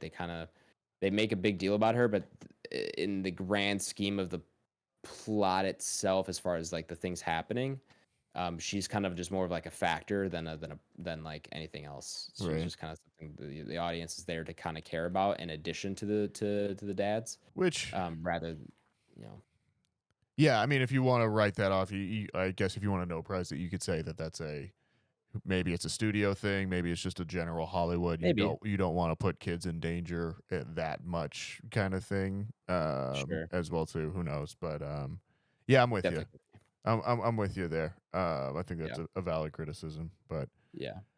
should we wrap this up and get Blake back in here? Or you got any other Um, bigger thoughts? I just want to touch on a few of the more positive things. Like I Sure, sure. said, Yeah, those go ahead. edits. Yeah, those edits were really good. I think the filmmaking aspects of this were great. As far as that goes, I have no problems. Yeah, I think this is I've only seen two M Night Shyamalan movies, but I did like this much more than Old. Old was a hard no recommend. I don't even think it's worth seeing on on streaming services or anything. I did not like that at all. This is definitely like it's got a lot of good to it. It just didn't have quite the impact ultimately that I wanted, but performances are great. It was great to see Rupert. What's his last name? Rupert Uh, Grint. Yeah, Rupert he Grint. he Yeah. don't want to overshadow. Well, he gets overshadowed by Dave Bautista, and he's also out of the movie pretty quickly. But he Yes, sells the hell out of this. He does a great. he does. He's incredible. Yeah, loved him. I don't know what he's been up to, but I haven't seen him in a while, and I was He's very on happy to see him. he's on an Apple TV Plus show that is also, I think, produced by M Night Shyamalan called Oh, Servant. really? Yeah, so Okay. he's acting. He's doing his thing. Cool. Cool. Cool. Cool. Good for him. Yeah, he was out of that movie real quick, He was, which I was not but then he expecting, comes but back. was kind of yeah. um, I don't know. Are there any other super positive moments you want to touch on? I think what you said in terms of anytime he wants, he ratchets up the intensity, and that is very present throughout the movie. I think it's very strong and well done. I think the opening scene's incredible. The opening scene is, Yeah, yeah, the way that's shot, the fact that like only part of his face is in focus, yep. and then the back. Yeah, I don't know how he did that, because that he has to have such a shallow frame of focus to get just kind of like this part of his face in focus. The Yeah. rest is kind of blurry, and yeah, that was all really incredible, really well done, and kind of haunting. Like you're like, oh fuck, Yep. Dave Batista. If I saw Dave Batista walking towards me in the woods, talk about an animal I wouldn't want to 1v1. Like Yeah, my of God. course. Like Of that course. guy, I'm running if I But see like him. just even that thing of like no matter what we'll be friends today, or like I'll be your friend. Yeah, Like, yeah. I'll and be then your like friend. later on And when you can tell like he kind of like he like really means it. And I'm like, Yeah, oh my God, like I want to be his friend now. Like I don't blame her for trusting him. Like, damn, he's so and good. then when later on when he's like, and I'm sitting here with my two great new friends, Eric and Andrew, and Yeah. I'm just like, Yeah. fuck man, like you sold me He's in so here. earnest. Yeah, He's so earnest. it's yeah, I really think, and that was the other two things I think about it. I think for me as a veteran horror movie watcher or anything like that, you know, as a fan, I've seen a lot of different takes on the home invasion style, you know, movie, you Yeah. know, and so it does take me a lot to, you know, keep me interested. And I think this hits on, you know, a couple different twists on the genre of the, well, if someone breaks into your house, it's kind of like them doing something to you is scary. Them doing something to themselves and forcing you to watch is Yeah, also a yep. uniquely weird and terrifying experience of, and what you Mhm. spoke about earlier of that level of commitment and that level of like, and they're telling you the most insane thing that you can possibly think of, but what if it's true? And what if Yeah. it's actually going to happen? And like that's Yeah. just, that's a quintessential like question that I think gets deep into like certain parts of us and what makes us human. And that's one of those great unanswered questions of, yeah, it sounds crazy, but what if it's What what if? they're What telling if? the truth? Yeah. Yeah, And like you just don't know.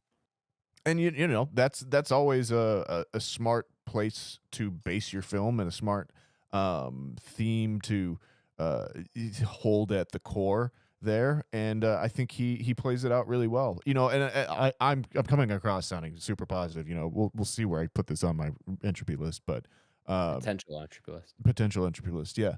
And you know, I'm not saying that this is the greatest movie I've ever seen, but I think it's a solid, you know, 7.5, 8 out of 10 for me, you know, Yeah, or something it's a like solid that. like I would go like 6.5, 7 for me, Okay. which is close to recommend range, but not. I don't know. I would I would Maybe I argue should that's recommend this. that's pretty strongly recommend range. Yeah, maybe I should have recommended it. I don't know. I just felt Yeah, listen, you asked me to sell you on it, and I've been trying to on the yeah, last 20 no, minutes. and you know, sitting on it and hear you talk, and now that we're talking about it, I do like it more. But I will say, just coming out of theater, I was just kind of just felt disappointed in some ways. I don't know what it is exactly. And you know what? Maybe I just saw it on. I was having a bad day yesterday. I mean, I don't know. I wasn't having that bad of a day, but that kind of thing. Like maybe I Sure. just saw it on an off day. If I saw it on a different day, I would have liked it more. Maybe I And- saw it on a good day. Yeah, exactly. You know, and all those things can play into it. But yeah, just was a little flat coming out of the theater. And that's kind of how I had my initial impressions. And because of that, I wasn't thinking about it all day like you were. But I'm glad we had this conversation because I've kind of come around at least a little bit on it. I don't know what I probably would have given a 6 before this spoiler talk. And I'm willing to reach to a 7. If you twist my arm, I would give it a 7. So, Fair enough. yeah. I'm quick question though. What is M. Night Shyamalan? What is he most famous for? Because I've heard this name a lot, but I've only seen old in this. Oh, Sixth Sense. Sixth Sense. Okay, that makes sense now. Yeah, Sixth Sense. You get Sixth Sense, Unbreakable, Signs. Wait, he did Split, didn't he? He did Split. He did I've seen Glass. Split. Yeah, I haven't seen Glass, but I've seen Split. He which I did. enjoyed quite There's a bit, another big actually. one in there that I'm missing. Did he do The Visit? The Village. He did The Visit as well too. Village. Yeah, the Visit was kind of his comeback. He did The Village. He did Lady in the Water, and he did. What were his big ones? Avatar: The Last Airbender, which was the big flop. That was like kind of the thing that killed him for a He little did while. Avatar, Yeah, yeah, the live action one. yeah. And then he Who did gave him that? Nickelodeon Studios. Oh, Paramount. God. He's actually talked about how like he's like, I put my trust in the studio system kind of thing at that point, and like it just didn't, like I realized that I was not a good fit for that kind of thing. And like Yeah. after that, I think he did he like went independent for After Earth, which was also the other big kind of failure. Then he started bringing it back with The Visit and stuff like that, and I think he's been doing fun stuff since then. So, should we Cool. welcome Blake back? Do we want to rank this with or without him? We can rank it with him. Like, there's no. We'll Sure. just keep it, non-spoilery. All right. Well, do you want to send a text to him while I do the whole spiel? Well, of course, though. Welcome back, listeners, or hello, listeners who skipped over this spoiler segment of the podcast. We're gonna go ahead and rank Knock at the Cabin up upon our entropy list. If you don't know what the entropy list is, it's our big list of every movie we've reviewed, all on one list, ranked and compared to one another. It's essentially how we review our movies, rather than out of 10, out of 5 stars, whatever it is. We throw up all the movies we review on a list and see how they compare to one another. If you'd like to see the entropy list for yourself, you can do so by checking the episode description. Alrighty. All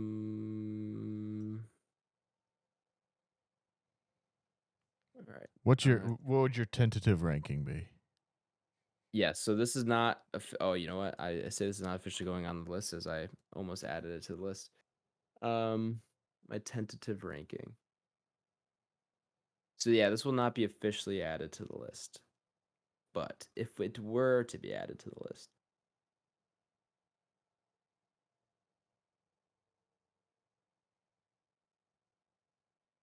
Man, this is gonna be a tough one. I'm gonna go 93, Ooh, 93. which sounds low, but that's below Men and Okay. above Ghostbusters Afterlife. I That's- feel like that's a kind of a good spot for it. Yeah, you're not wrong, and I was not much higher than you. I was gonna have it at I think 77, 78. Okay. I think it was gonna do 78, below The Conjuring 2 and above The Last Duel. Okay. Yeah, I don't like can it as get much behind as I don't like it as much as X. Yeah, And I think The Menu's like, a little bit of a better time and that kind of thing. it is a good time. The new Scream, I think I would compare this to the new Scream. I think they're pretty equal, and they're kind of right neck and neck with each other. So that's where I'm gonna Yeah. have it. 70, that Okay. 78, 77 area. Gotcha. Well, if it was just the two of us, we'll go 78. I said 93. 85.5, which would theoretically rank it below The Rock and above Independence Day. Okay. So Well, we'll solid see. spot for it, I think. But yeah, we'll see if we get this actually on the entropy list. We got to get Blake to see it, but he's said he's gonna see it, and then I don't know if Tyler will go back and try to find it. We'll have to see. Maybe he will. Yeah. Anyway, Blake is still not back yet, so I guess we can just. I don't know if he's back. Yeah, Blake, come back. If you are, we cannot hear you. Your mic's muted. So. Yeah, I think he was checking in. Oh, he's Yeah. playing. He's playing MK. So we're gonna have to give him a second to finish and hopefully win his game. Okay. Well, that's it for our review this week. Next week's review, we're gonna go throw it over to Straight Outta Compton, baby. That's what we're doing. Yeah, I have not seen it yet. Neither have I. Oh, neither of you. Blake was giving his thumbs up, I think. This is since it's Black History Month, of course. I think we've done it. We did it year one. We did like 4 movies. Last year, I think we just did the one. But yeah, we're gonna do our Yes, that sounds right. yeah. Gonna do our kind of pick for Black History Month. So we're going with Straight Outta Compton. Currently streaming. I don't think it's streaming anywhere. I looked up earlier. It's like on Amazon. It's like for rent, basically. Anywhere you can rent it, it's there for rent. I don't know if it's somewhere like on Vudu or something. Blake, I don't know if you have that for us. I do. I got it on Vudu for you guys. Fantastic. Anybody who wants it, or listener, anybody. Yeah, who wants yeah. it. Just email in. We'll send you. We'll We'll send give you out all of. password We'll send information. you all of Blake's passwords to everything he has.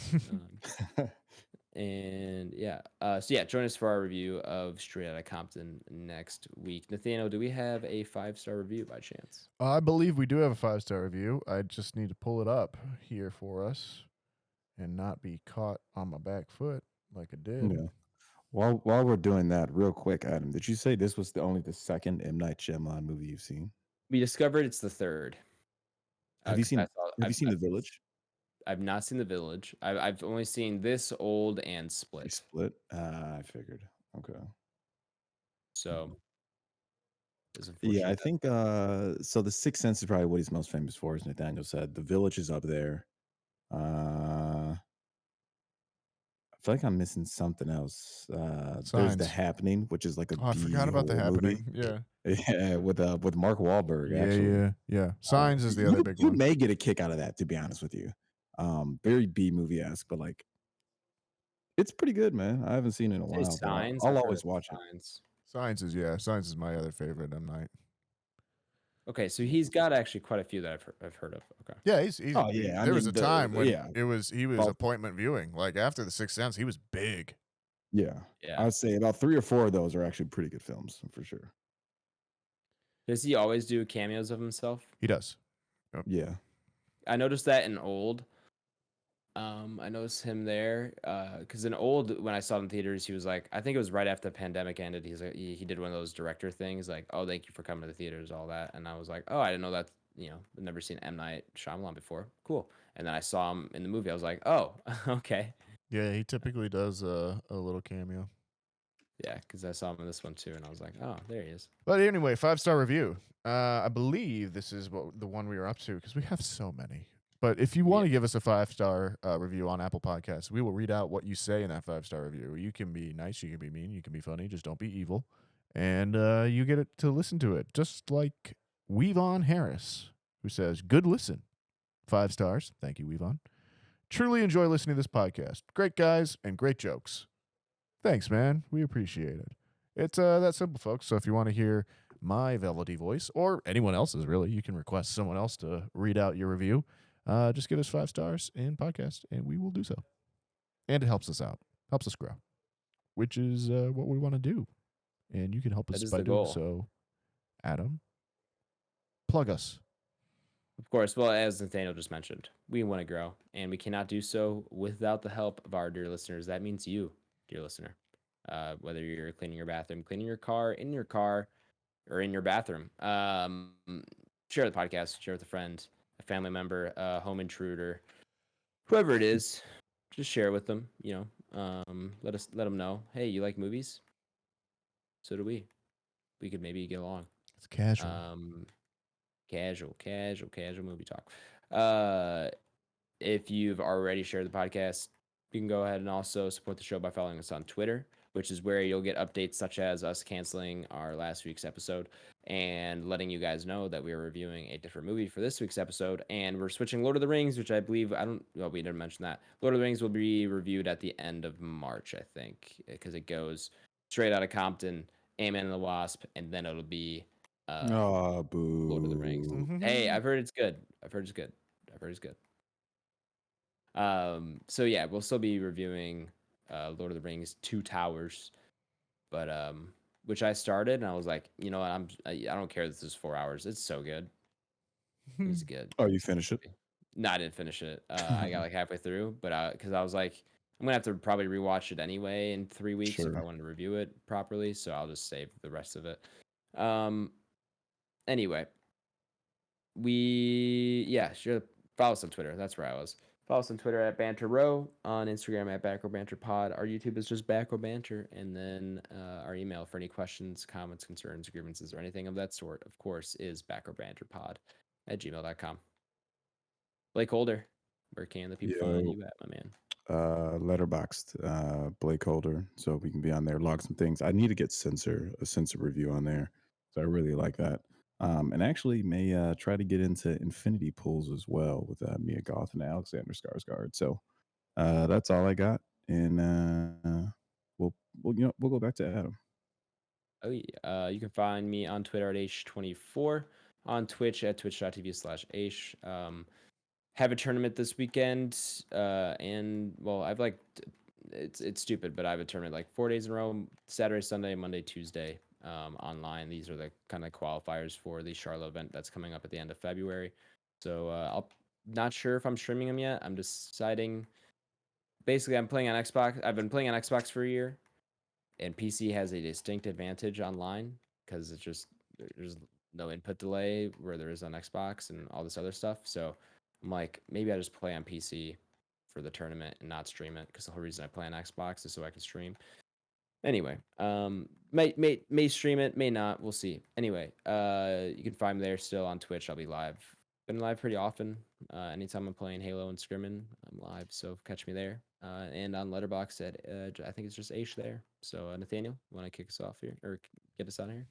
Yeah, you can always find me on Twitter and Instagram at NSKingrick. Or no, Twitter at NSKingrick. Twitter and Letterboxd at NSKingrick. Gosh, sorry.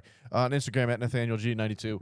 Sandpiper Tapes, that's my other podcast. And yeah, that'll sign us up. Cool. Thank you all for listening to our Bit of Sizzle episode this week. We'll be back, of course, next week with our review of Straight Outta Compton. Thank you all for listening. We'll be RB. Be excellent to each other, everyone, and we will be RB. Thanks a lot. Thanks for listening. I appreciate the support as always, and we'll keep it short. We'll be RB.